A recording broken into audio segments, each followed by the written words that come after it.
Olá, olá, olá! Boa tarde, meus amigos, boa tarde, muito bem-vindos ao canal Toninho Patenteiro.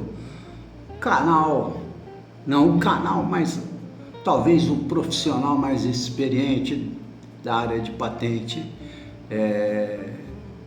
aqui no nosso país, né? Ou um dos mais, né? E a gente está aqui, como sempre, para abordar assuntos atinentes a essa questão e colocar para aqueles que não só os que militam nessa área, né? Isso também é uma troca de ideia com os profissionais da área, mas também para aqueles que pretendem depositar patentes, depositar desenhos industriais, enfim, proteger suas inovações no mercado nacional e eventualmente no mercado internacional, né? Nós temos alguns temas hoje, assim, que ao longo da minha carreira profissional eu fui colecionando. Eu já falei em outros vídeos que eu sou do tempo que fazia busca à mão, busca pessoal, que a gente chamava no INPI no Rio de Janeiro, em que você ia lá, sentava com o examinador do INPI, classificava de acordo com a classificação internacional de patentes vigente à época, né? Os assuntos a serem abordados, e aí o cara te trazia lá, sei lá quantas pastas, cada pasta contendo um volume enorme de patentes, e você ficava uma semana fazendo pesquisa no Rio de Janeiro, né? Tinha empresas que inclusive tinham profissionais contratados que eram profissionais somente para fazer pesquisa, ou seja, o cara praticamente ficava o tempo todo no INPI fazendo essas pesquisas, né? Mas isso foi apenas um preâmbulo disso tudo, né? De assuntos, né? Diversos. Mas uma das coisas que eu quero falar hoje aqui nesse vídeo, e quero chamar a atenção do presidente do INPI, tá? Do diretor de patentes do INPI. Pessoal, esse negócio de examinador não receber mais o depositante é uma questão assim muito problemática e que muito atrapalha o andamento das patentes nacionais. Isso a gente vê no nível dos pareceres técnicos, tá? O INPI, antes, e eu fiz várias reuniões pessoais com examinadores no INPI, e sempre, essas reuniões eram altamente produtivas e esclarecedoras. E, ao final, a patente deferida ou indeferida, ela era, de fato, com a convicção do examinador. Hoje, nós temos um problema sério. O examinador não recebe, depois da pandemia ficou esse negócio, a reunião vai ser online, vai ser isso, não tem nada, você não consegue online, você não consegue pessoal, que seria realmente o mais indicado, porque você pode levar o próprio inventor para falar, e essas reuniões sempre foram feitas na presença não só de um examinador, como do chefe do departamento, né? Se fosse de mecânica, de química, de biologia, enfim, do que fosse, né? Eu acho que o INPI tem que rever essa questão. Por quê? Porque a tecnologia nacional, ela tem que ser muito bem avaliada. Para você ter uma conclusão final de deferimento ou indeferimento, nos dois casos ela tem que estar muito bem fundamentada. E muitas vezes não é o que a gente vê hoje, tá? A gente sabe do backlog, sabe dos problemas que o INPI enfrenta, sabe, mas isso tem que ter um andamento diferenciado, sabe? Evidentemente, a gente sabe como funciona no exterior, que você consegue ter o acesso ainda aqui por telefone. Por que o Brasil está nessa linha? Isso cabe repensar isso, cabe repensar essa questão, porque tecnologia é um negócio muito importante para o Brasil, e isso é desestimulador para o depositante, para a pessoa que está ali. Quantas vezes a gente ouve falar, pô, esse cara não entendeu nada, só que a gente não pode colocar isso na nossa defesa, porque vem outras consequências, sabe? Então, eu acho que deve repensar a nível de presidência, a nível de diretoria de patentes, sabe? Vamos rever essa questão. Bom, esse era um tópico.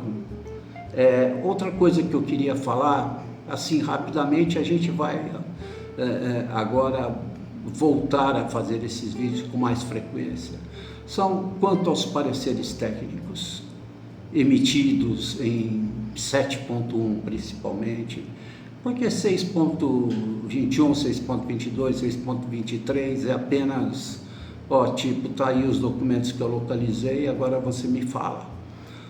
Mas o 7.1 tem um parecer, uma análise, só que o que a gente observa? Não existe uma homogeneidade na forma de pensamento dos examinadores. Sabe, a gente vê pareceres que aceitam determinadas coisas, outros pareceres que não aceitam determinadas coisas.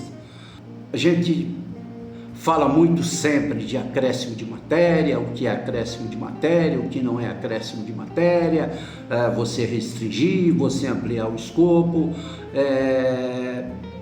Existem posicionamentos muito desiguais, não só nessas questões, mas no geral, quando o examinador pega, alguns acham que atende o artigo 24, o artigo 25, outros acham que não atende. E às vezes, muitas vezes a gente está vendo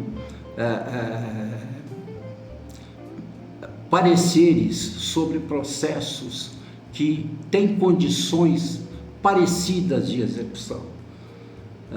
A gente sabe que o INPI tem, nos últimos tempos, principalmente de alguns anos para cá, feito uma campanha, assim, de certa forma até mais forte, para que os os depositantes depositem diretos, de repente, sem passar por uma empresa, né, especializada na área. Agora, se a gente vê tanta desigualdade em pareceres quando feito por empresas especialistas na área, o que seria se fosse feito pelo próprio depositante, sabe? Eu tenho casos para relatar na minha longa carreira, de casos de relatórios feitos, pedido de patente feitos por cientistas, professores de universidades federais, e que o depositante, né, acabou por comercializar isso, esse pedido, ainda em fase de pedido, né? E depois o adquirente lá falou: eu não vou dar continuidade nisso porque essa patente não sai. E de fato, não tinha conteúdo, tinha novidade, tinha atividade inventiva, tinha aplicação industrial se tivesse sido feito corretamente, mas não saiu porque não foi. E quem foi o prejudicado nessa história? Então, assim, a gente tem que rever também essa questão dos pareceres, da homogeneidade, sabe? Dar força também às empresas especializadas na área, aquelas realmente especializadas e sérias para que os pedidos de patente sejam corretamente direcionados ao INPI. Outra coisa que eu queria colocar, um terceiro tópico, quanto ao artigo 10 da expressão programas de computadorice. Cara, se você coloca software, palavra software numa reivindicação, às vezes, já vem o examinador falando que aquilo não é protegido, que o software não é. Cara, o que é programa de computadorice? Tá? O artigo 10 não define mais, na minha maneira de ver, é o código-fonte. Esse é o programa de computadorice, que não é objeto de patente. Então, quando a gente coloca ali um software embarcado, a descrição de um algoritmo desse software embarcado, meu amigo, isso tem que ser revisto, tem que ser, assim, não pode insistentemente ficar se falando que está tentando proteger o software, né? Eu acho que nós precisamos rever essas coisas. Então são tópicos que eu trago aqui modestamente, tá? E humildemente, pela experiência do dia a dia. E peço a todos, aqueles que acompanham o canal e aqueles que não acompanham, que façam a sua inscrição, que comentem, deixem suas opiniões, que deem seu like. Vamos aumentar o número de seguidores do canal, porque esse é um assunto muito interessante e muito pertinente, sabe, ao desenvolvimento da indústria nacional. A indústria nacional passa por patente, não tem como não passar. E nós temos que cada dia reforçar mais esse instituto de patente. Então, assim, eu peço encarecidamente àqueles que tenham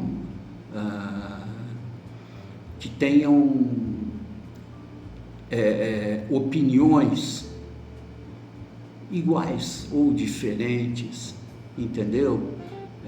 Que venham se manifestar no canal. Por quê? Porque só assim a gente vai conseguir abordar assuntos que são muito relevantes para todos, não só nós que militamos nessa área, mas para todas as pessoas que desejam proteger suas invenções e que ficam naquela coisa que a gente ouve no dia a dia: não vou fazer porque no Brasil mudou um parafuso, é diferente, não vou fazer porque no Brasil mudou uma arruela, uma porca, é diferente. Gente, nós precisamos tratar esse assunto com muita força e com a grandeza que ele merece, porque a nossa tecnologia nacional merece. Um abraço, até o próximo vídeo. Aqui Toninho Patenteiro, eu me coloco à disposição e quero que vocês realmente tragam suas opiniões e temas a serem abordados. Vamos fazer um grande debate nacional. Um grande abraço a todos, fiquem bem, fiquem na paz de Deus, o Senhor Deus Todo-Poderoso, e até o próximo vídeo.